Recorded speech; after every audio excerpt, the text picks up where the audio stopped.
Era un domingo cualquiera cuando mi mundo se desplomó sobre la mesa del comedor.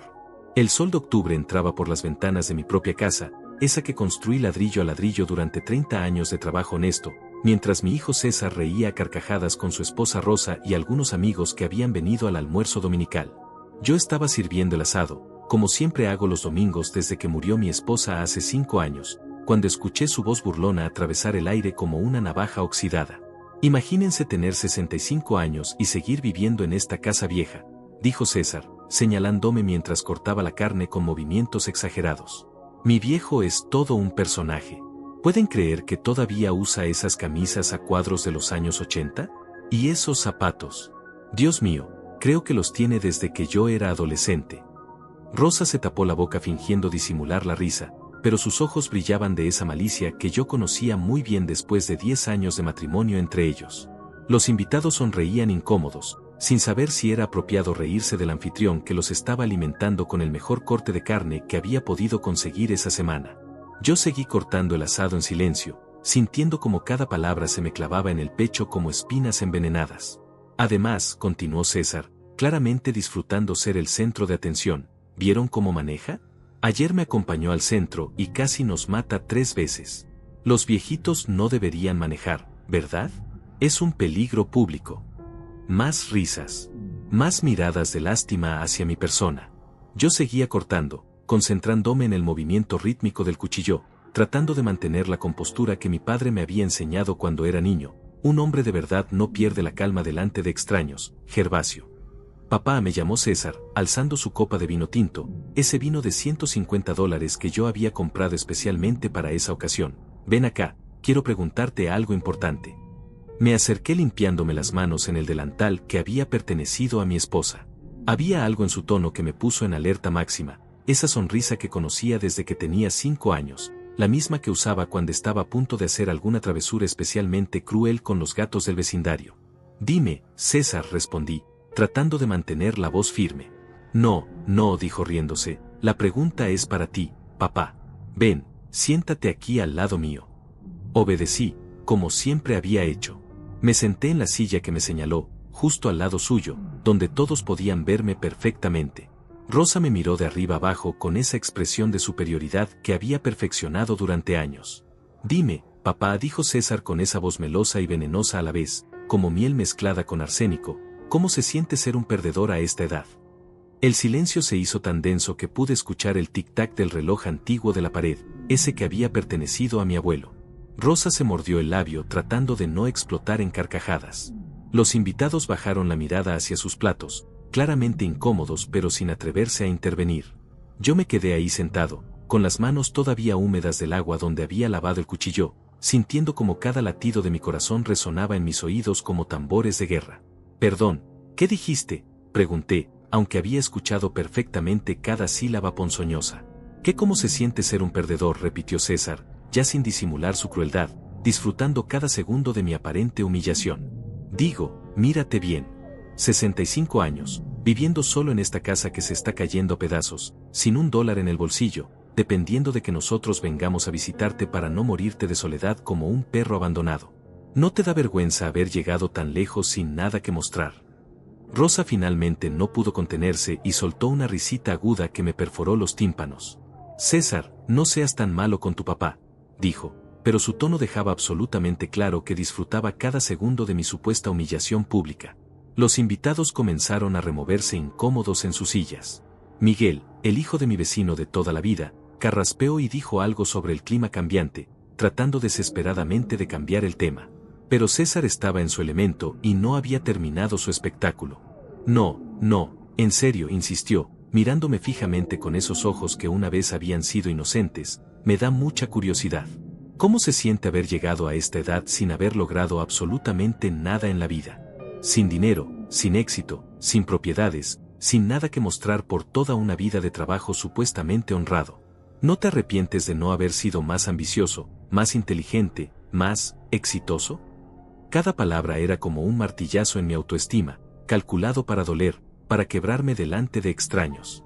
Sentí como la sangre se me subía a la cabeza, pero también algo más frío, más calculado, más peligroso. Durante 65 años había aprendido a controlar mi temperamento, especialmente con él. Durante 35 años había tragado comentarios hirientes, faltas de respeto monumentales, ingratitudes que habrían quebrado a cualquier padre normal.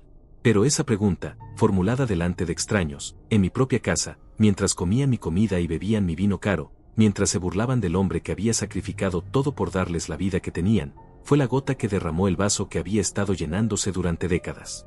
Dejé el delantal sobre la mesa con una calma que me sorprendió incluso a mí mismo. Caminé hacia mi lugar en la cabecera de la mesa, donde tenía mi servilleta de tela y mis cubiertos de plata, los únicos lujos que me permitía, y me senté con la parsimonia de un hombre que acababa de tomar la decisión más importante de su vida. Todos me miraban expectantes, probablemente esperando que bajara la cabeza y me tragara la humillación como un perro regañado, como siempre había hecho durante todos esos años de faltas de respeto acumuladas. En lugar de eso, los miré uno por uno, muy despacio, tomándome mi tiempo, hasta que mis ojos se posaron definitivamente en César. El silencio se había vuelto casi insoportable cuando finalmente abrí la boca. ¿Sabes qué, hijo?, dije con una tranquilidad glacial que me sorprendió incluso a mí mismo. Antes de responder tu pregunta tan interesante, déjame hacerte una yo a ti. César frunció el ceño, claramente no esperaba esa reacción. Rosa dejó de sonreír completamente. ¿Cómo se siente saber que este perdedor va a dejar de pagar las cuotas de tu casa mañana mismo? La sonrisa se le borró de la cara como si le hubieran dado una bofetada con guante de hierro. Rosa se enderezó en su silla, con los ojos muy abiertos, empezando a entender que algo había cambiado fundamentalmente. ¿Cómo se siente?, continué, saboreando cada palabra como si fuera el mejor vino, saber que este perdedor va a cancelar el seguro de tu auto, la tarjeta de crédito que pago religiosamente todos los meses, y los $2,000 que deposito en tu cuenta cada 15 días desde hace 10 años. César se había puesto completamente pálido, como si hubiera visto un fantasma. Por primera vez en años, mi hijo no tenía absolutamente nada que decir. Ah, y una cosa más, agregué, levantándome lentamente de la mesa mientras los invitados nos miraban boquiabiertos. Si realmente quieres saber cómo se siente ser un perdedor, pregúntaselo a tu esposa cuando tengan que mudarse de vuelta al apartamento de los padres de ella. Si alguna vez has sentido que tu propia familia te ha convertido en invisible, que aquellos por quienes diste todo te tratan como si fueras menos que nada, entonces entenderás por qué ese momento cambió absolutamente todo para siempre. Después de dejar a mi hijo con la boca abierta y a su esposa calculando mentalmente cuánto dinero acababan de perder, me retiré a mi habitación mientras los invitados se marchaban en silencio incómodo. Sentado en el borde de mi cama, mirando la fotografía de mi esposa Carmen que guardaba en la mesa de noche, no pude evitar recordar cómo había llegado hasta ese momento de quiebre total. Todo comenzó mucho antes de que César naciera, cuando yo tenía apenas 8 años y vivía con mi abuelo Braulio en esta misma casa. Mi padre había muerto en un accidente de trabajo y mi madre, incapaz de criarme sola, me dejó con el viejo. Braulio era un hombre de pocas palabras pero de principios férricos, un carpintero que había construido esta casa con sus propias manos durante los años 40. Gervasio, me decía mientras lijaba una tabla en su taller improvisado en el garaje, un hombre se mide por lo que da, no por lo que recibe. El dinero viene y va, pero el respeto que te ganas con tu trabajo honesto, eso nadie te lo puede quitar. Crecí viendo cómo mi abuelo se levantaba todos los días a las 5 de la mañana, preparaba su café negro sin azúcar, y se dirigía a trabajar en las casas del barrio. Nunca lo escuché quejarse, nunca lo vi faltar a su palabra, nunca presencié que tratara mal a nadie. Los domingos, después de misa, me enseñaba a usar las herramientas. Las manos son para crear, no para destruir, me explicaba mientras me mostraba cómo clavar un clavo sin doblar la cabeza. Y la lengua es para decir la verdad, aunque duela. Los hombres que mienten o que humillan a otros, esos no son hombres de verdad. Cuando César nació, 30 años después, yo ya era un adulto formado por esas enseñanzas. Carmen y yo habíamos logrado construir un pequeño negocio de carpintería que nos daba para vivir dignamente. No éramos ricos, pero teníamos lo suficiente. Sin embargo, cuando vi a mi hijo en mis brazos por primera vez, tomé una decisión que ahora entiendo fue mi primer gran error. Este niño va a tener todo lo que yo no tuve, le dije a Carmen mientras mecíamos la cuna que yo mismo había construido. Va a estudiar en las mejores escuelas, va a usar la mejor ropa, nunca le va a faltar nada. Carmen, que era una mujer sabia y prudente, me miró con preocupación. Gervasio, está bien querer darle una buena vida, pero también tiene que aprender el valor del esfuerzo. Mi padre siempre decía que los hijos que no aprenden a valorar lo que tienen, terminan despreciando a quienes se lo dan. Pero yo no escuché. Estaba tan obsesionado con compensar las carencias de mi infancia que no me di cuenta de que estaba creando un monstruo de ingratitud. Desde que César pudo caminar, tuvo todo antes de pedirlo. Los juguetes más caros, la ropa de marca, las vacaciones en hoteles 5 estrellas que yo pagaba trabajando doble turno. Cuando comenzó la escuela primaria, era el único niño que llegaba en taxi porque yo no quería que caminara como había hecho yo. Cuando cumplió 10 años, le regalé una bicicleta que costaba más de lo que mi abuelo ganaba en 3 meses. Cuando cumplió 15, ya tenía su propio teléfono celular, algo que en esa época era un lujo absoluto. Carmen intentaba poner límites. Gervasio, el niño necesita aprender que las cosas cuestan esfuerzo. No puede tener todo lo que quiere simplemente porque lo quiere. ¿Por qué no?, respondía yo, cegado por mi amor mal entendido. Trabajo para eso. Si no es para darle lo mejor a mi hijo, entonces ¿para qué sirve tanto esfuerzo? La diferencia entre César y yo se hizo evidente desde muy temprano. Mientras yo había aprendido a valorar cada centavo, cada herramienta, cada oportunidad de trabajo, él daba todo por sentado. Si se le rompía algo, sabía que yo le compraría uno nuevo. Si quería salir con amigos, sabía que yo le daría el dinero. Si tenía problemas en la escuela, sabía que yo encontraría la forma de solucionarlos. Recuerdo vívidamente el día que cumplió 16 años. Había ahorrado durante 2 años para comprarle un auto usado pero en excelente estado. Cuando lo vio estacionado frente a la casa con un gran moño rojo, su reacción no fue la que yo esperaba. ¿Es usado?, fue lo primero que preguntó, sin siquiera agradecer. Sí, pero está en perfectas condiciones. Lo revisé personalmente, cambié todas las piezas que... Todos mis amigos tienen autos nuevos, me interrumpió con esa expresión de desdén que ya empezaba a perfeccionar. ¿No podrías haberte esforzado un poco más? Carmen, que había presenciado la escena desde la puerta, se acercó y le dio una bofetada que resonó por toda la cuadra. No le hables así a tu padre. Ese hombre se mata trabajando por ti. Pero el daño ya estaba hecho. En los ojos de César pude ver algo que me heló la sangre. No había respeto, no había gratitud, solo había expectativa. Como si yo fuera una máquina dispensadora de caprichos, como si mi único propósito en la vida fuera satisfacer sus deseos sin recibir nada a cambio. Los años de universidad fueron peores.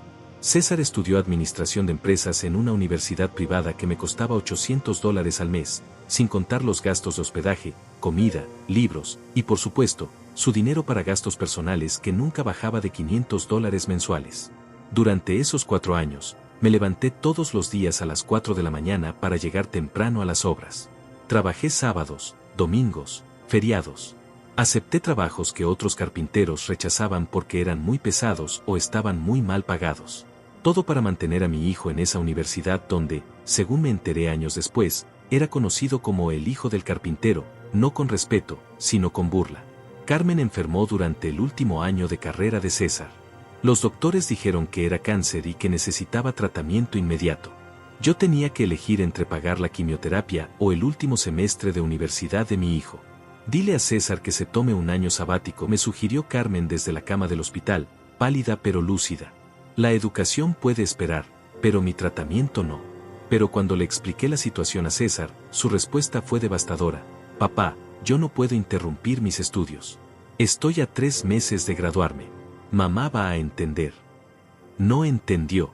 Carmen murió 6 meses después, trabajando hasta el último día porque no podíamos costear el tratamiento completo. César se graduó con honores y yo asistí a su ceremonia solo, con el corazón roto, vistiendo el único traje decente que tenía, mientras veía a mi hijo recibir su diploma sin siquiera buscarme entre la multitud. Esa noche, limpiando las herramientas en el taller como hacía mi abuelo Braulio, encontré una carta que Carmen había escrito antes de morir. Con manos temblorosas, la abrí. Mi querido Gervasio, si estás leyendo esto es porque ya no estoy contigo. Quiero que sepas que no te culpo por la decisión que tomaste. Sé que creías que estabas haciendo lo correcto al priorizar la educación de César. Pero también quiero que sepas que nuestro hijo se está convirtiendo en alguien que no reconozco. Lo hemos amado tanto que se nos olvidó enseñarle a amar. Le hemos dado tanto que no aprendió a valorar nada. Por favor, no cometas el mismo error conmigo que cometimos con él. No permitas que me recuerdes solo como la madre que murió para que él pudiera graduarse. Lloré esa noche como no había llorado desde la muerte de mi abuelo. Pero en lugar de tomar esa carta como una advertencia, la interpreté como una confirmación de que tenía que seguir dándole todo a César, ahora en memoria de su madre. Cuando se casó con Rosa 3 años después, yo pagué la boda completa. Cuando quisieron luna de miel en Europa, yo financié el viaje. Cuando decidieron que necesitaban una casa más grande, yo hipotequé esta casa para darles el enganche. Cuando Rosa quedó embarazada y perdió el bebé, yo pagué todos los gastos médicos. Y durante todos esos años, las visitas se fueron espaciando, las llamadas telefónicas se fueron acortando, y el respeto se fue evaporando como agua en el desierto. César había aprendido que yo siempre estaría ahí para resolver sus problemas, pagar sus deudas y aguantar sus desplantes. Se había acostumbrado tanto a mi generosidad que la veía como una obligación, no como un sacrificio. Ahora, sentado en mi habitación después de la humillación del almuerzo, entendí que mi abuelo Braulio tenía razón: el respeto no se compra con dinero, se gana con dignidad. Y yo había pasado 35 años comprando el amor de mi hijo en lugar de enseñarle a respetarme. Pero esa tarde, mirando la fotografía de Carmen y recordando las palabras sabias de mi abuelo, tomé la decisión más difícil de mi vida: iba a recuperar mi dignidad, aunque eso significara perder a mi hijo para siempre. Los días siguientes al almuerzo fueron como vivir en una tormenta silenciosa. César no me llamó, no vino a visitarme, no respondió ninguno de mis mensajes. Era como si hubiera decidido que mi amenaza había sido solo el berrinche de un viejo amargado que se arrepentiría en unos días y volvería a abrir la billetera como siempre había hecho. Pero yo había tomado una decisión, y por primera vez en décadas, no iba a echarme para atrás. El martes por la mañana, llamé al banco donde tenía configuradas todas las transferencias automáticas hacia la cuenta de César. La empleada, una mujer joven llamada Camila que me conocía desde hace años, parecía confundida. ¿Está seguro, señor Castaño? Estas transferencias llevan activas más de 10 años. ¿Quiere cancelarlas todas? Todas, confirmé, sintiendo un nudo en el estómago pero manteniéndome firme. Los $2,000 quincenales, el pago del seguro del auto, la tarjeta de crédito, todo. ¿Y el pago de la hipoteca de la casa en Riverside? Esos son $1,800 mensuales. Respiré profundo. Esa casa era donde vivía César con Rosa, la que habían escogido porque necesitaban algo más acorde a su estatus social. Yo había puesto mi propia casa como garantía para conseguir el préstamo. También, dije finalmente. Camila hizo una pausa. Señor Castaño, si me permite preguntarle, ¿todo está bien en casa? Era una pregunta inocente, pero me dolió más de lo que esperaba. Todo está como debe estar, Camila. Es hora de que mi hijo aprenda a valerse por sí mismo. Esa misma tarde, mientras reparaba una mesa en mi taller para mantener las manos ocupadas, escuché el familiar sonido del auto de César entrando a la cochera. Pero había algo diferente en la forma en que frenó, más brusco, más agresivo. Las puertas se cerraron con más fuerza de la necesaria. César entró a la casa sin tocar, como siempre hacía, pero esta vez Rosa venía con él. Sus caras no mostraban la típica condescendencia de siempre, había algo más peligroso ahí, desesperación apenas disimulada. Papá, dijo César, tratando de sonar casual, tenemos que hablar. Dejé las herramientas y me limpié las manos en el delantal. Te escucho. Mira, comenzó, intercambiando una mirada rápida con Rosa, no sé qué mosca te picó el domingo, pero ya está bueno de jueguitos. Acabamos de recibir una llamada del banco diciendo que cancelaste los pagos. Así es. Rosa se adelantó, con esa sonrisa falsa que usaba cuando quería algo. Gervasio, sabemos que estás molesto por lo que pasó en el almuerzo. César se excedió un poco, ¿verdad, amor? Le dio un codazo disimulado a su marido. Sí, murmuró César sin mucha convicción. Tal vez fui un poco duro. Pero tampoco es para tanto, ¿no? Era solo una broma. ¿Una broma?, repetí, sintiendo como la sangre me hervía otra vez. ¿Llamarme perdedor delante de extraños era una broma? Ay, Gervasio, no seas tan susceptible. Rosa alzó las manos dramáticamente. Los hombres siempre se están molestando entre ellos. Es normal. César te adora, solo estaba jugando. ¿Jugando? Me acerqué un paso. Díganme, ¿también era un juego cuando el mes pasado le dijiste a tu hermana por teléfono que yo era un estorbo en esta casa? ¿Pensaste que no te escuché? Rosa se puso roja como un tomate. Yo, no dije eso exactamente. Y también era un juego cuando César le dijo a su jefe que tenía que venir a cuidar al viejo los domingos, como si fuera una obligación horrible. César bajó la mirada. Por un momento, pensé que tal vez había una pizca de vergüenza ahí, pero se recuperó rápidamente. Papá, está bien, nos equivocamos. Lo admitimos. Pero no puedes castigarnos así. Tenemos responsabilidades, compromisos. La hipoteca vence el viernes. Castigarlos. La palabra me salió como un ladrido. César, tienes 35 años. Rosa tiene 32. ¿En qué momento se volvió mi responsabilidad pagar sus gastos? Porque eres nuestro padre, gritó Rosa, perdiendo completamente la compostura. Los padres ayudan a sus hijos. Es tu obligación. Mi obligación era criarte, educarte y enseñarte valores. Y en eso fallé completamente. César se pasó las manos por el cabello, un gesto que hacía desde niño cuando estaba nervioso. Papá, mira, entendemos el mensaje. Ya captamos que estás molesto. Pero esto es muy extremo. No puedes dejarnos en la calle. No los estoy dejando en la calle. Los estoy dejando que se hagan cargo de sus propias vidas. Rosa exploró. Esto es una locura. Gervasio, tú no entiendes cómo funciona el mundo moderno. Todo es más caro ahora. La comida, la gasolina, los servicios. No se puede vivir con un solo sueldo. Yo viví con un solo sueldo durante 30 años mientras los mantuve a ustedes dos. Pero eso era antes, insistió ella. Ahora es diferente. Además, nosotros tenemos un estilo de vida. No podemos vivir ¿cómo qué?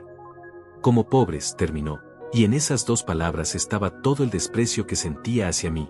César, dándose cuenta de que Rosa estaba empeorando las cosas, trató de tomar control de la situación. Papá, seamos realistas. Tú vives solo en esta casa enorme. No necesitas tanto espacio. Podrías vender, mudarte a un apartamento más pequeño, y con ese dinero. ¿Con ese dinero qué? ¿Seguir financiando su vida de lujos? No son lujos, gritó Rosa. Es una vida normal. Todo el mundo tiene casa propia, auto del año, vacaciones. Todo el mundo que puede pagárselo. Pero tú puedes pagárnoslo. Esta casa vale como $300,000. Podrías vender y darnos una parte para que compremos algo más pequeño. Ahí estaba. La verdad desnuda. No querían mi apoyo temporal mientras se estabilizaban. Querían mi patrimonio. Querían que vendiera la casa que mi abuelo había construido, donde había crecido, donde había vivido con Carmen, donde guardaba todos mis recuerdos, para financiar su comodidad permanente. Esta casa no está en venta, dije con una firmeza que me sorprendió. Pero es solo una casa. Rosa estaba al borde de la histeria. Nosotros somos tu familia. Los hijos son más importantes que las cosas. Los hijos que respetan a sus padres, sí. Los hijos que tratan a sus padres como cajeros automáticos, no. César se acercó y puso una mano en mi hombro, usando esa voz melosa que empleaba cuando quería manipularme. Papá, ¿qué quieres que hagamos? ¿Qué tenemos que decir para que todo vuelva a la normalidad? Esa pregunta me rompió el corazón porque confirmaba lo que ya sabía, no entendía nada. No se trataba de palabras mágicas o disculpas de compromiso. Se trataba de una transformación fundamental que ellos ni siquiera podían concebir. Quiero que se vayan de mi casa, dije con calma. Quiero que busquen trabajo si no lo tienen, o que trabajen más horas si ya lo tienen. Quiero que aprendan a pagar sus propias cuentas, a resolver sus propios problemas, a ser adultos independientes. Eso va a tomar tiempo, protestó César. No podemos hacerlo de la noche a la mañana. Han tenido 10 años para hacerlo. Rosa comenzó a llorar, pero eran lágrimas de rabia, no de tristeza. Esto no se va a quedar así. Hablaremos con un abogado. Esta casa tiene que ser tanto de César como tuya. Él es tu único hijo. Esta casa es mía. El título de propiedad está a mi nombre. Pueden hablar con todos los abogados que quieran. Pero nosotros hemos vivido aquí. Hemos contribuido. ¿Contribuido con qué? ¿Con insultos? ¿Con humillaciones? ¿Con tratarme como un sirviente en mi propia casa? César y Rosa se miraron, y en esa mirada vi algo que me heló la sangre. Estaban calculando. No estaban procesando mis palabras con dolor o arrepentimiento. Estaban evaluando opciones, buscando ángulos, planificando su siguiente movimiento. Está bien, dijo César finalmente, con una voz fría que no le había escuchado nunca. Si eso es lo que quieres, papá. Pero no vengas llorando después cuando estés solo y enfermo, sin nadie que se preocupe por ti.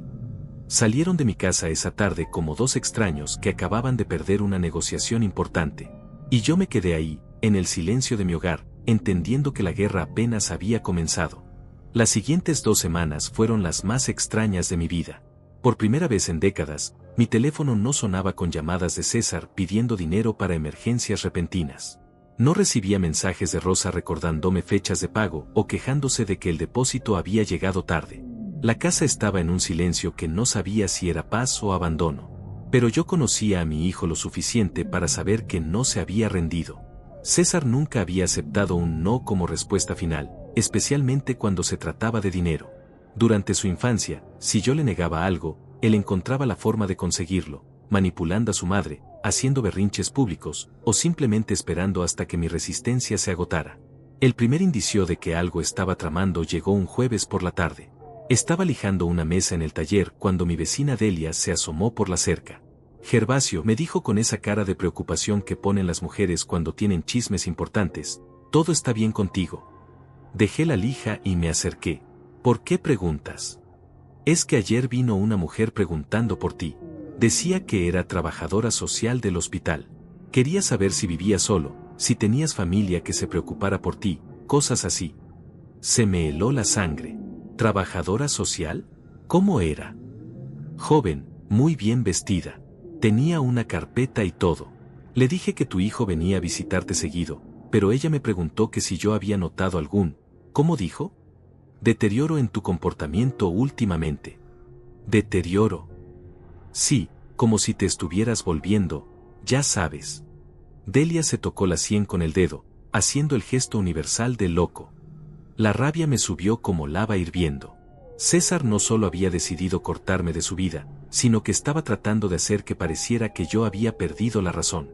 Era la jugada perfecta. Si podía demostrar que yo estaba mentalmente incapacitado, podría conseguir poder legal sobre mis finanzas y propiedades. ¿Qué le dijiste?, pregunté, tratando de mantener la calma. Que estás perfectamente bien, que siempre has sido un hombre muy centrado. Pero me preocupó la pregunta. ¿Por qué alguien pensaría que tienes problemas mentales? No le conté a Delia lo que sospechaba. En lugar de eso, le agradecí la información y me dirigí inmediatamente a hacer algunas llamadas. Mi instinto me decía que tenía que actuar rápido. Al día siguiente, el plan de César se volvió más claro. Recibí una llamada de mi médico de cabecera, el doctor Mauro, quien me conocía desde hacía 15 años. Gervasio, ¿puedes venir a verme esta tarde? Hay algo de lo que necesitamos hablar. ¿Pasó algo con mis últimos análisis? No, no es eso. Es complicado. Prefiero hablar en persona. Llegué a su consulta esa tarde con un mal presentimiento que se confirmó en cuanto me senté frente a su escritorio. El doctor Mauro parecía incómodo, jugueteando con un bolígrafo mientras evitaba mi mirada. Gervasio, recibí una llamada muy preocupante de tu hijo César. Ah, sí. Me dijo que has estado comportándote de manera errática, que has estado tomando decisiones financieras irracionales, que has cortado todos los apoyos económicos que le dabas sin explicación alguna. Está preocupado de que puedas estar desarrollando algún tipo de demencia temprana. Me quedé callado, dejando que continuara. También mencionó que has estado hablando de conspiraciones en su contra, que crees que él y su esposa están tramando algo para quitarte tu dinero. César piensa que necesitas una evaluación psiquiátrica. ¿Y tú qué piensas, doctor? Mauro finalmente me miró a los ojos. Honestamente, Gervasio, te veo exactamente igual que siempre.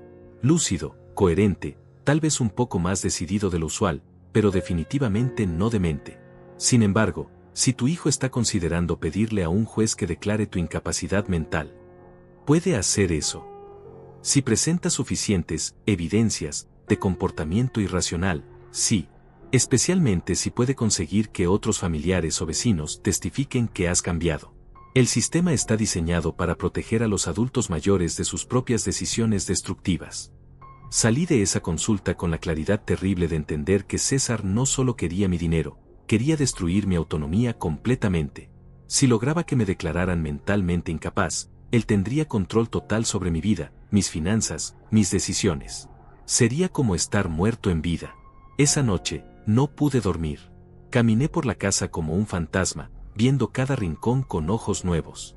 Esta casa que había sido mi refugio durante décadas de repente se sentía como una trampa. Me di cuenta de que César conocía cada centímetro de este lugar, sabía dónde guardaba los documentos importantes, conocía mis rutinas, mis debilidades. Fue entonces cuando encontré la primera evidencia real de que mis sospechas eran correctas. Mientras revisaba mi escritorio, buscando mis documentos legales para asegurarme de que estuvieran en orden, noté que alguien había movido las cosas. No era obvio para alguien que no conociera mi sistema obsesivo de organización, pero yo sabía exactamente cómo dejaba cada papel, cada folder. El título de propiedad de la casa había sido movido. Lo mismo con mi testamento, mis estados de cuenta bancarios, y la póliza de seguro de vida. Alguien había estado revisando mis documentos, probablemente fotografiándolos. Con manos temblorosas, revisé las cerraduras de las ventanas. La de la cocina tenía marcas casi imperceptibles alrededor del marco, como si alguien la hubiera forzado sutilmente. César tenía llaves de la casa, por supuesto, pero tal vez no quería que yo supiera de sus visitas nocturnas. Mi paranoia se confirmó cuando, 2 días después, recibí una llamada que me cambió todo. Era de Miguel, el abogado que había manejado los asuntos legales de mi familia durante años. Gervasio, necesito verte urgentemente. Recibí una visita muy extraña esta mañana. ¿De quién? De César y su esposa. Vinieron con una historia muy elaborada sobre tu supuesto deterioro mental. Querían saber sobre tu testamento, sobre la posibilidad de transferir el título de la casa a un fideicomiso, para tu protección, sobre opciones de tutela legal. El mundo se me vino abajo. ¿Qué les dijiste? Les dije que necesitarían una orden judicial y mucha más evidencia de la que trajeron. Pero Gervasio, están construyendo un caso en tu contra. Rosa tenía una carpeta llena de incidentes documentados, fechas en las que supuestamente actuaste de manera confusa, conversaciones donde supuestamente dijiste cosas irracionales. Todo inventado. Eso sospecho yo también. Pero el problema es que parecen estar hablando con más gente. Mencionaron que otros vecinos habían notado cambios en tu comportamiento. Colgué el teléfono con las manos temblando de rabia y miedo. César no solo me había traicionado, sino que estaba orquestando una campaña sistemática para destruir mi reputación y mi autonomía. Estaba convenciendo a medio barrio de que yo me había vuelto loco, plantando evidencias, creando una narrativa en la que él era el hijo preocupado tratando de salvar a su padre demente. Esa noche, sentado en la oscuridad de mi living, mirando las fotografías de Carmen y recordando las palabras de mi abuelo Braulio, entendí que había subestimado completamente a mi hijo. No era solo un joven malcriado e ingrato. Era un manipulador calculador, capaz de destruir a la persona que más lo había amado en el mundo si eso le convenía económicamente. Pero también entendí algo más. Si César quería una guerra, la iba a tener. Y él no sabía que su viejo demente todavía tenía algunos trucos bajo la manga. Al día siguiente, temprano en la mañana, llamé a Miguel otra vez. Miguel, necesito que vengas a mi casa esta tarde. Y trae una grabadora. Es hora de que mi hijo descubra que se siente realmente cuando alguien planifica tu destrucción. La partida de ajedrez había comenzado, y César acababa de descubrir que había estado jugando contra alguien que conocía sus movimientos mejor que él mismo. Miguel llegó a mi casa esa tarde del viernes cargando un maletín de cuero viejo y una expresión que no había visto en él durante los 20 años que llevábamos trabajando juntos. Era una mezcla de indignación profesional y tristeza personal, porque Miguel no solo era mi abogado, sino que había visto crecer a César desde niño.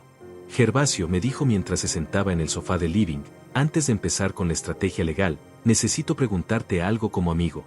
¿Estás completamente seguro de que quieres llegar hasta el final con esto? Una vez que pongamos las cartas sobre la mesa, no hay vuelta atrás. Me serví un vaso de agua y me senté frente a él.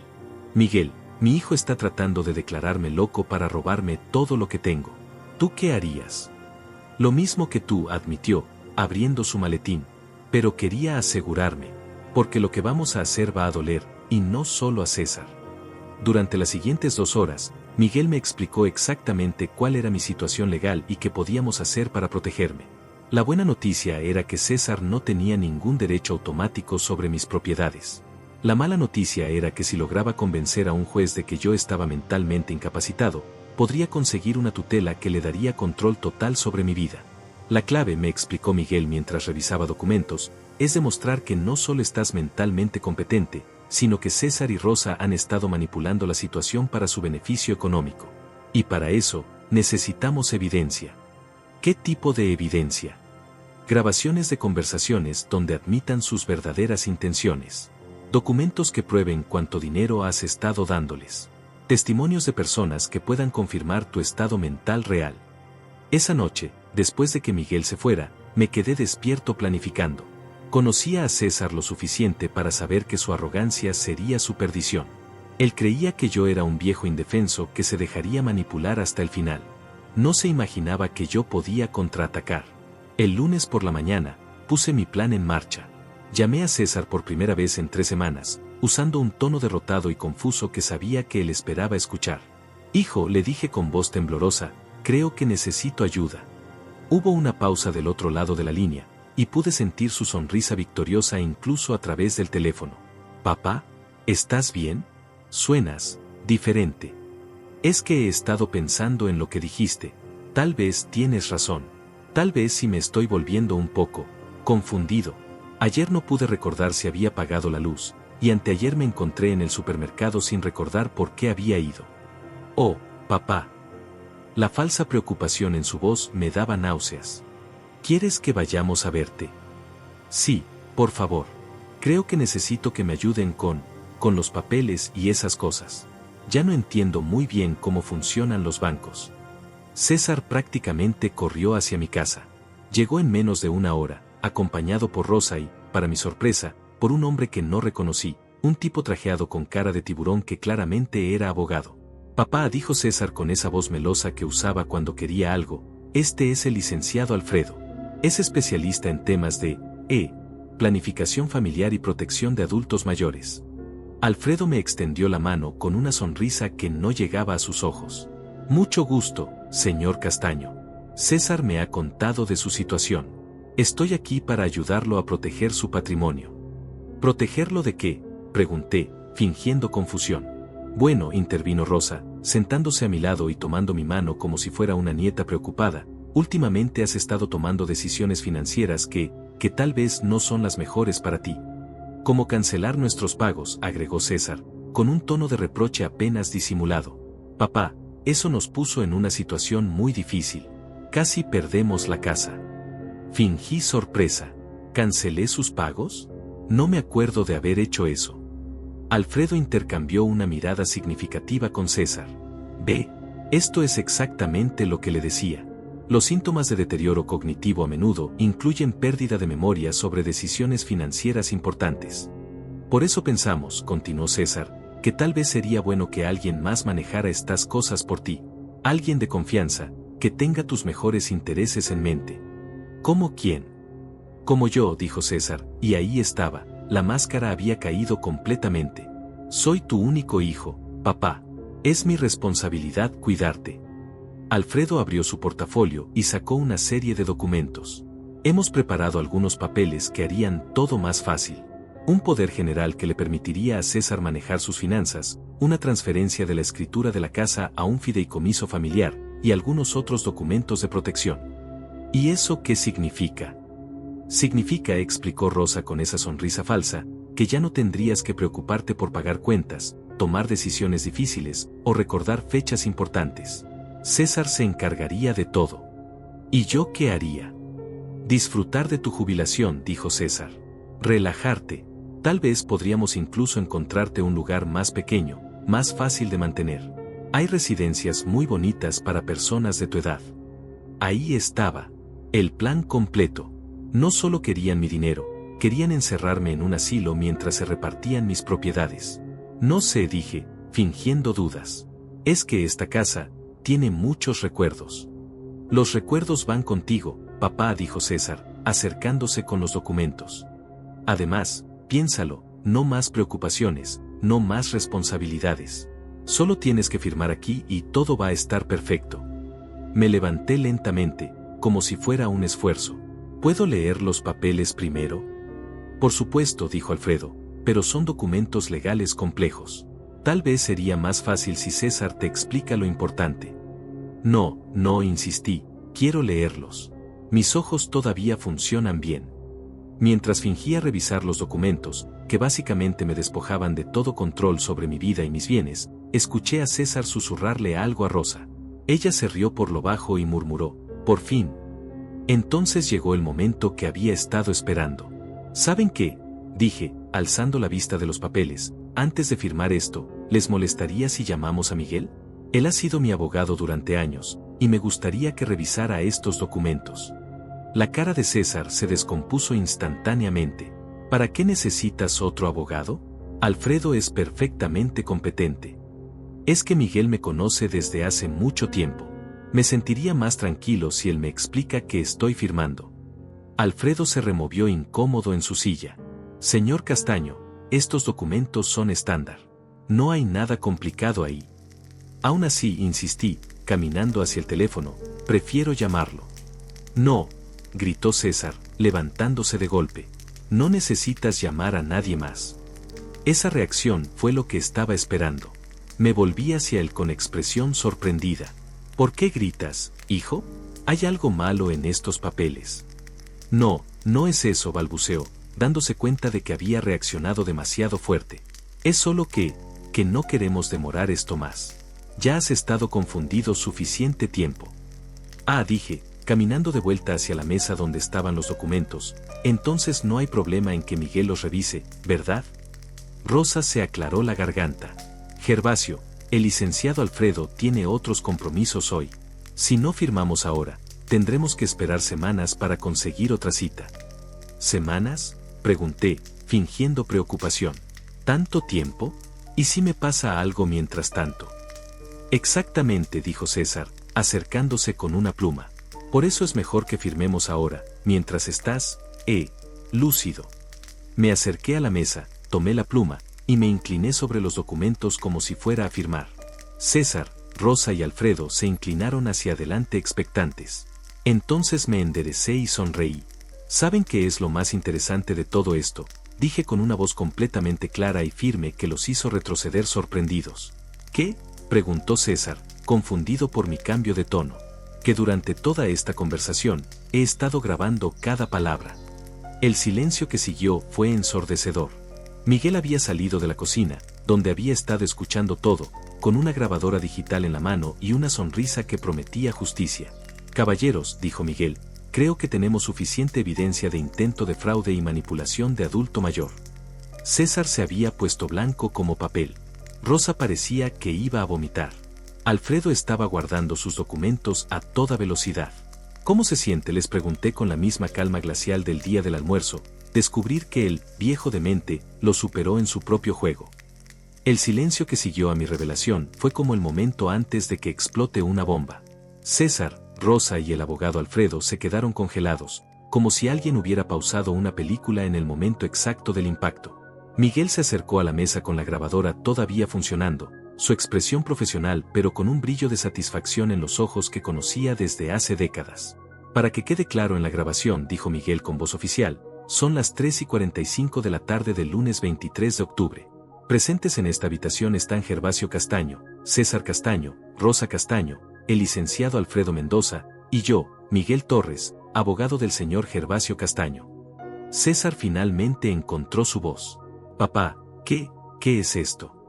Esto, respondí, señalando la grabadora, es la evidencia de que mi hijo y su esposa intentaron defraudarme haciéndome firmar documentos bajo pretextos falsos, aprovechándose de una supuesta incapacidad mental que ustedes mismos inventaron. Rosa se levantó bruscamente, derribando su silla. Esto es una trampa. No, Rosa, le dije con calma, esto es justicia. Una trampa era lo que ustedes me estaban tendiendo. Alfredo había terminado de guardar sus papeles y se dirigía hacia la puerta. Yo no tengo nada que ver con esto. Me retiro inmediatamente. Un momento, licenciado, lo detuvo Miguel. Usted participó activamente en este intento de fraude. Tengo su voz grabada explicando cómo despojar a mi cliente de sus bienes. Como abogado, usted sabe que esto constituye múltiples delitos. Alfredo se detuvo en seco, sudando visiblemente. Yo solo estaba asesorando sobre planificación patrimonial. Es perfectamente legal. Planificación patrimonial. Miguel presionó el botón de reproducción de la grabadora, y la voz de Alfredo llenó la habitación. Solo tienes que firmar aquí y todo va a estar perfecto. no más responsabilidades, tal vez podríamos encontrarte un lugar más pequeño. Eso no suena como asesoría legal, continuó Miguel. Suena como manipulación de un adulto mayor presuntamente vulnerable. César explotó. Basta. Papá, no puedes hacer esto. Soy tu hijo. Todo lo que queremos es ayudarte. ¿Ayudarme? Me levanté de mi silla, sintiendo como años de humillaciones reprimidas salían a la superficie. ¿Llamarme perdedor delante de extraños era ayudarme? ¿Inventar que estoy loco era ayudarme? ¿Planear encerrarme en un asilo para robar mi casa era ayudarme? No íbamos a robarte nada, gritó Rosa. Todo iba a quedar en la familia. ¿En la familia? Rosa, desde que te casaste con mi hijo, no has hecho más que tratarme como un estorbo. He escuchado tus comentarios sobre mi ropa, mi casa, mis modales. He visto cómo le das codazos a César cuando hablo demasiado tiempo. He soportado que me traten como un empleado doméstico en mi propia casa. Miguel volvió a presionar play, y la voz de Rosa resonó claramente. Por fin. Era el susurro que había hecho cuando pensó que yo iba a firmar los documentos. Rosa se puso roja de la vergüenza. Eso no significa nada. Significa todo, le respondí. Significa que estaba celebrando mi supuesta demencia. Estabas feliz de que tu suegro fuera declarado incompetente. César se pasó las manos por el cabello, ese gesto nervioso de siempre. Papá, está bien, tal vez nos equivocamos en la forma, pero tienes que entender nuestra posición. De repente cortaste todo el dinero, sin explicación, sin aviso.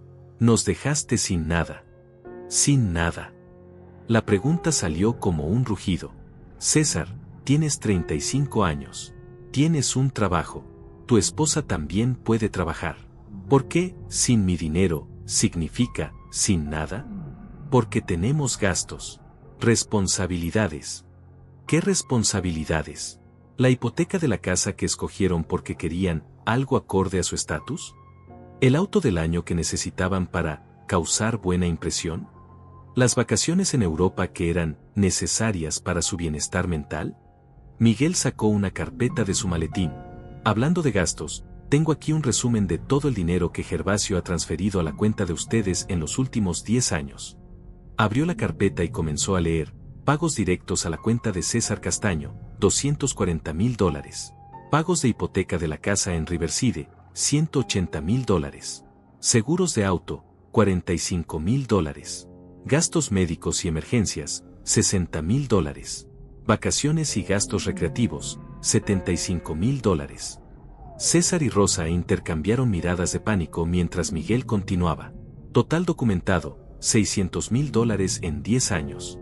Esto sin contar regalos, cenas, gastos navideños y otros desembolsos menores. Papá no tenía obligación de llevar registro de eso, protestó Rosa. Tiene razón, admitió Miguel. No tenía obligación. Pero un hombre previsor siempre documenta sus transacciones importantes.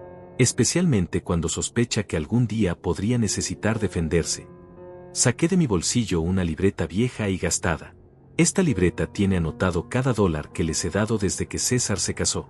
Cada transferencia, cada préstamo, cada emergencia, que resultó ser unos zapatos caros o una cena en un restaurante de lujo.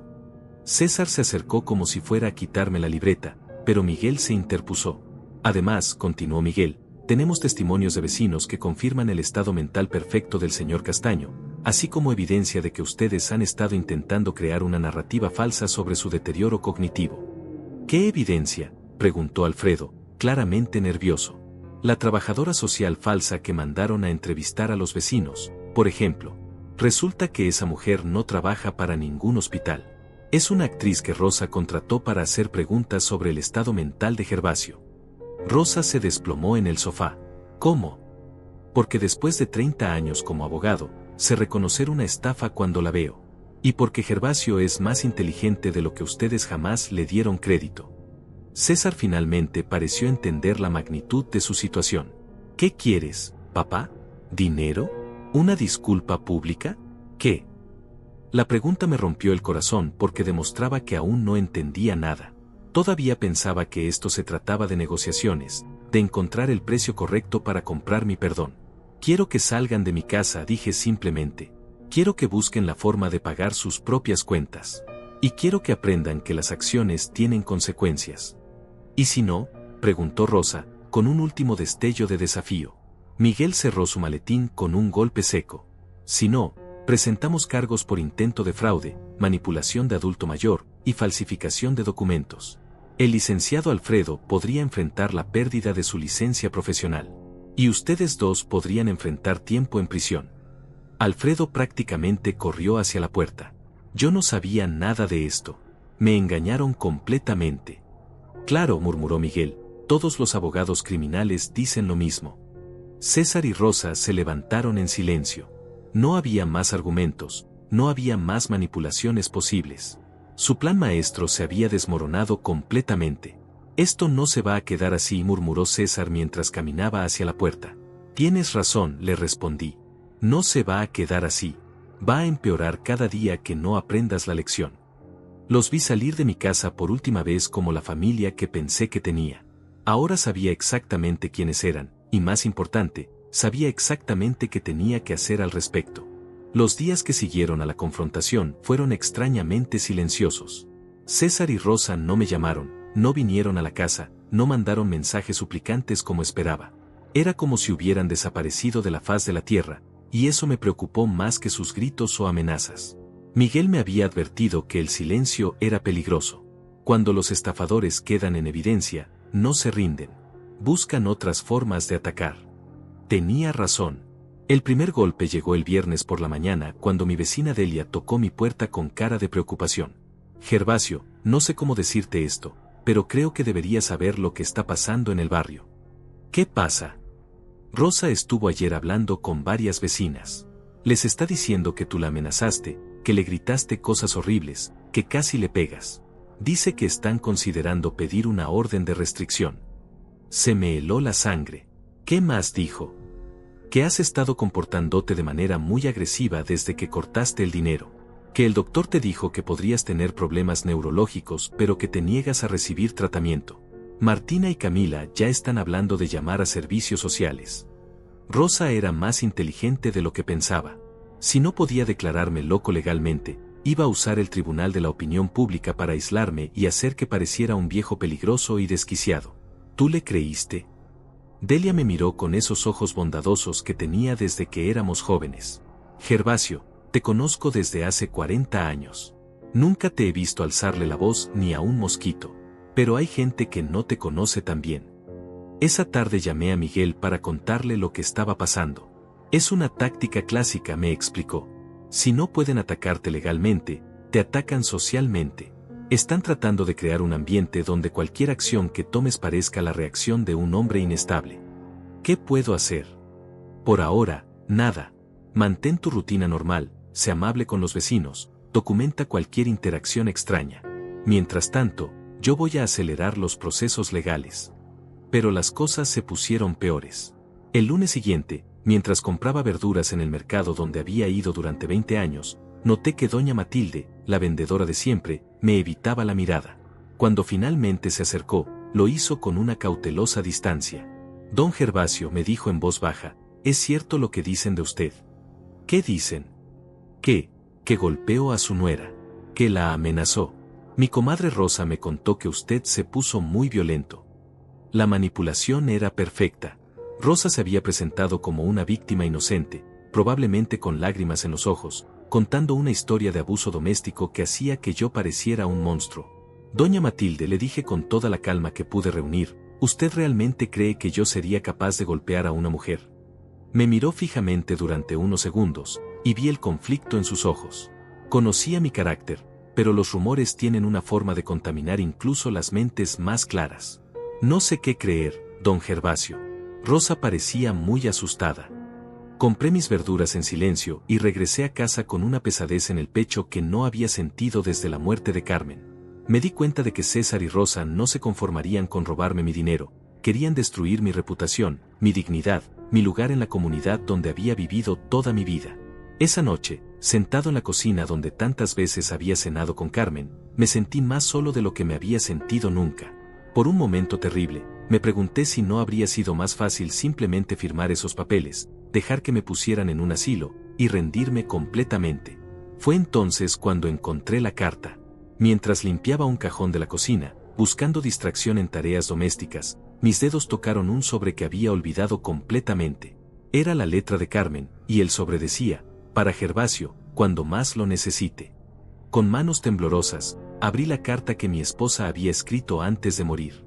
Mi querido Gervasio, si estás leyendo esto es porque estás pasando por un momento muy difícil. Conozco tu corazón, y sé que probablemente estás dudando de ti mismo, preguntándote si hiciste lo correcto, si fuiste demasiado duro, si deberías haber sido más comprensivo. Quiero que sepas que el hombre del que me enamoré hace 30 años es un hombre de principios inquebrantables. Tu abuelo Braulio te enseñó que la dignidad no se negocia, y tu padre te mostró que el trabajo honesto es la base de todo. No traiciones esas enseñanzas por miedo a la soledad. Si César te está causando dolor, es porque no aprendió las lecciones que tratamos de enseñarle. Eso no es tu falla como padre, es su falla como hijo. Un hombre que no respeta a quien le dio la vida, no merece los sacrificios de esa vida. Sé fuerte, mi amor. Sé el hombre que siempre has sido. No por mí, no por César, sino por ti mismo. Tu abuelo te está viendo desde donde esté, y está orgulloso del hombre que te convertiste. Con todo mi amor eterno, Carmen. PD, en el taller, detrás de la caja de herramientas de tu abuelo, hay algo que él dejó para ti cuando más lo necesitaras. Lloré esa noche como no había llorado desde su funeral. Pero no eran lágrimas de derrota, eran lágrimas de liberación. Carmen tenía razón. Había estado dudando de mí mismo, preguntándome si mi reacción había sido demasiado extrema, si debería buscar algún tipo de reconciliación. Pero la carta me recordó quién era yo realmente. No era el viejo quebrado que César creía que podía manipular. Era el nieto de Braulio, el hombre que había construido esta casa con sus propias manos. Era el esposo de Carmen, que había trabajado honestamente toda su vida. Era Gervasio Castaño, y tenía derecho a ser respetado. A la mañana siguiente, fui al taller y moví la pesada caja de herramientas de mi abuelo. Detrás había un sobre amarillento con mi nombre escrito en la letra temblorosa que recordaba de sus últimos años. Dentro había una carta y algo más, el título de propiedad original de la casa, el mismo que mi abuelo había recibido cuando la terminó de construir en 1952. Pero también había un documento que no había visto nunca, un testamento donde mi abuelo me dejaba no solo la casa, sino también 3 pequeñas propiedades en el centro de la ciudad que había comprado durante los años 50. Propiedades que yo no sabía que existían. Propiedades que ahora valían una fortuna. La carta de mi abuelo era corta pero directa. Gervasio, si estás leyendo esto es porque alguien está tratando de quitarte lo que es tuyo. Estas propiedades las compré trabajando de noche durante 10 años. Son para ti y para tus hijos, pero solo si esos hijos te respetan como mereces. Un hombre que no defiende su dignidad, no merece tener nada que defender. Sé fuerte, nieto. Haz que me sienta orgulloso. Esa tarde llamé a Miguel con una sensación de poder que no había experimentado en años. Miguel, necesito que vengas. Acabo de descubrir que soy mucho más rico de lo que pensaba. Cuando le mostré los documentos, Miguel silbó por lo bajo. Gervasio, estas propiedades en el centro valen por lo menos $2 millones. ¿César sabe de esto? No tenía ni idea. Perfecto. Entonces ahora sí tenemos todas las cartas. César y Rosa pensaron que estaban atacando a un viejo pobre y vulnerable. Van a descubrir que se metieron con el hombre equivocado. Por primera vez en semanas, sonreí de verdad. La guerra no había terminado, pero acababa de descubrir que tenía mucha más munición de la que mis enemigos imaginaban. El descubrimiento de las propiedades de mi abuelo cambió completamente el juego. Miguel y yo pasamos la siguiente semana organizando una estrategia que no solo me protegería, sino que le enseñaría a César y Rosa las consecuencias reales de sus acciones. La venganza no es solo recuperar lo que perdiste, me dijo Miguel mientras revisábamos los documentos en su oficina. La venganza es asegurarte de que nunca más te subestimen. Las 3 propiedades que mi abuelo había dejado incluían un edificio de apartamentos en el centro que generaba rentas mensuales de $15,000, un local comercial arrendado a una farmacia por $5,000 mensuales, y un terreno que una empresa constructora quería comprar por $1,200,000. Gervasio, me explicó Miguel, tú no eres solo el carpintero jubilado que César cree que eres. Eres propietario de un patrimonio de más de $3 millones. Pero más importante que el dinero era la influencia. El edificio de apartamentos estaba en la misma cuadra donde César trabajaba como gerente de ventas en una concesionaria de autos. El dueño de esa concesionaria, don Diego, resultó ser inquilino de uno de mis locales comerciales desde hacía 15 años. Es hora de que tu hijo entienda cómo funciona realmente el mundo, continuó Miguel. Él pensó que podía destruir tu reputación en el barrio. Ahora va a descubrir qué se siente cuando alguien con verdadero poder decide enseñarle una lección. El primer paso fue legal. Miguel presentó una demanda formal contra César, Rosa y Alfredo por intento de fraude, manipulación de adulto mayor y conspiración. Los cargos eran lo suficientemente graves como para garantizar que aparecieran en los periódicos locales. César Castaño, empleado de Autos Premier, acusado de intentar defraudar a su propio padre, leyó Miguel del borrador del comunicado de prensa.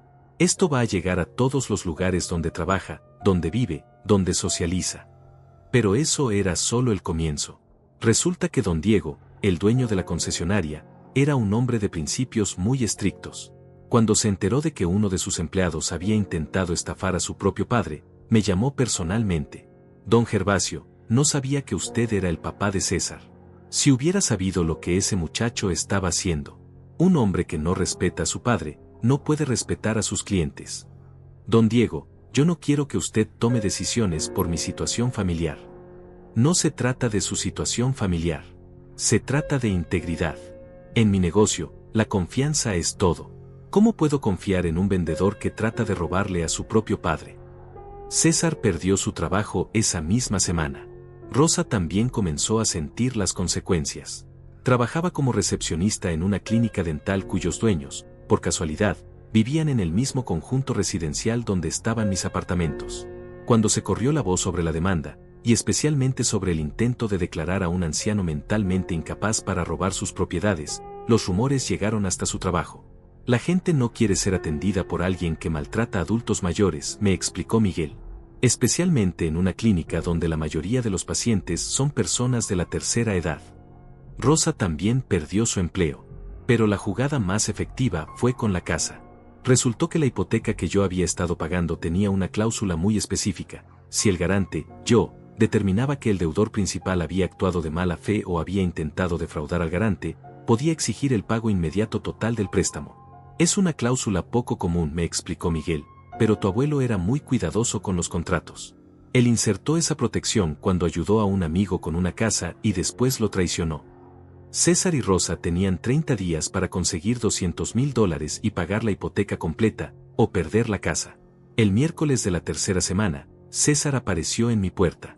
No venía con Rosa, no venía con abogados, no venía con actitud desafiante. Venía solo, con ojeras profundas y ropa arrugada, como un hombre que no había dormido en días. Papá, dijo cuando abrí la puerta, necesito hablar contigo. Te escucho. Perdimos todo. El trabajo, la casa, los autos. Los reposesionó ayer por falta de pago. Rosa se fue a vivir con sus padres. Yo no tengo a dónde ir. Lo miré en silencio. El hombre que 3 semanas antes me había llamado perdedor ahora estaba parado en mi puerta, derrotado, pidiendo clemencia. ¿Y qué quieres que haga?, pregunté. No sé. Lo que sea. Te voy a pagar todo lo que te debo, aunque me tome el resto de mi vida. Voy a trabajar en lo que sea necesario.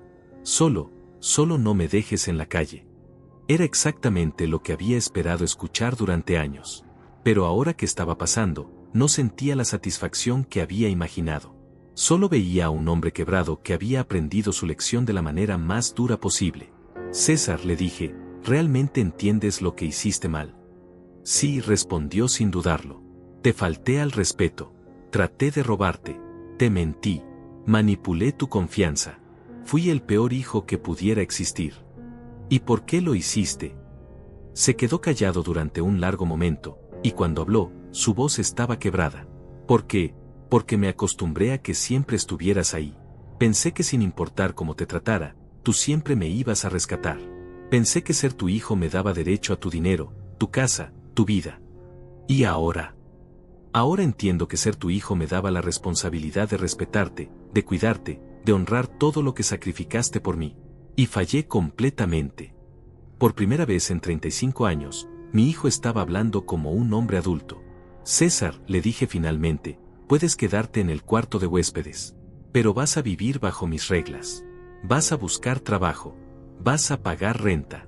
Vas a hacer tareas domésticas. Y vas a tratar esta casa y a mí con el respeto que merecemos. Acepto todo.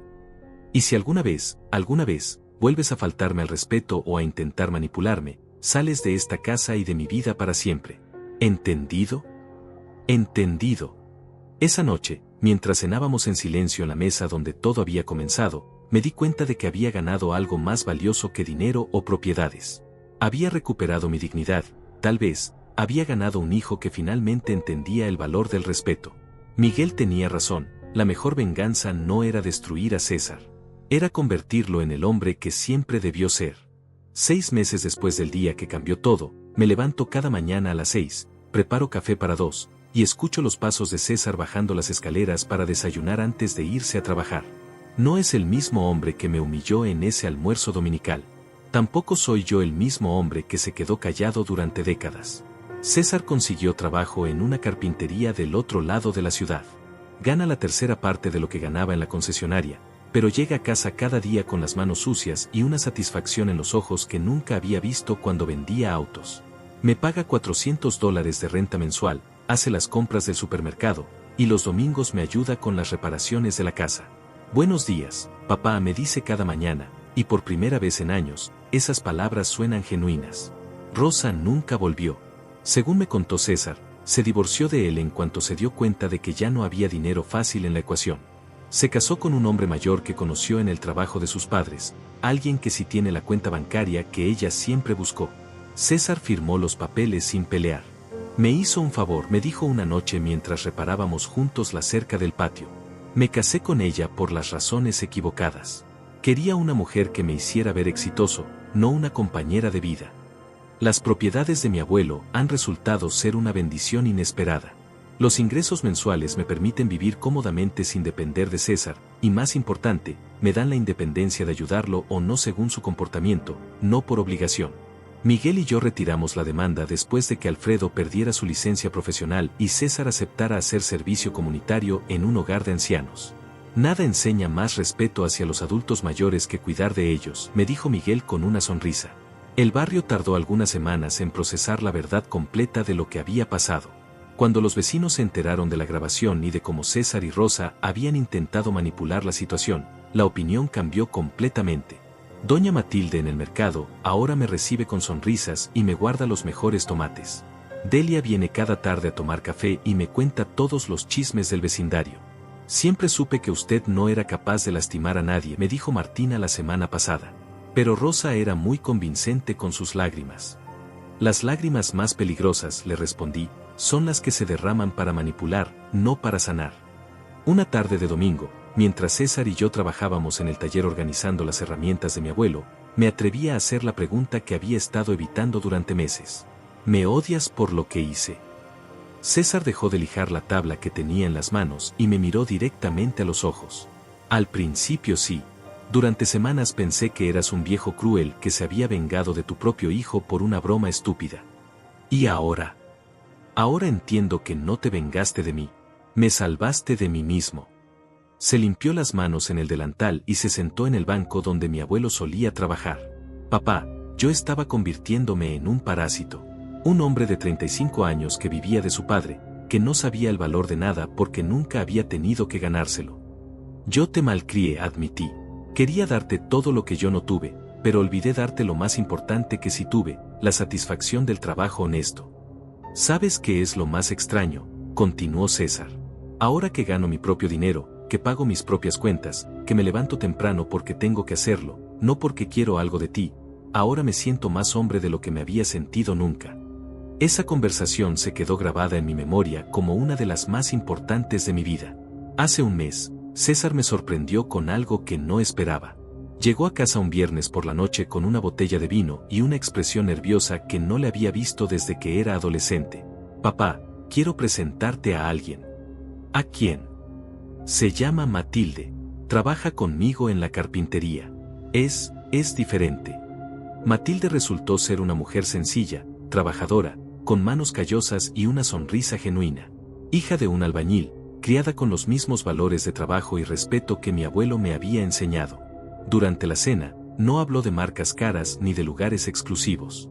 Habló de sus padres, de su trabajo, de sus sueños de tener una familia basada en amor real, no en conveniencia económica. Su hijo es un buen hombre, don Gervasio me dijo mientras ayudaba a lavar los platos. Trabajador, honesto, respetuoso. Se nota que usted lo educó bien.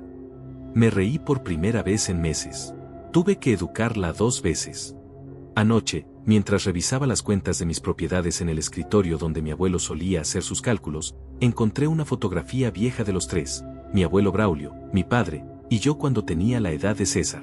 3 generaciones de hombres castaño, cada uno enseñándole al siguiente el valor del trabajo, el respeto y la dignidad.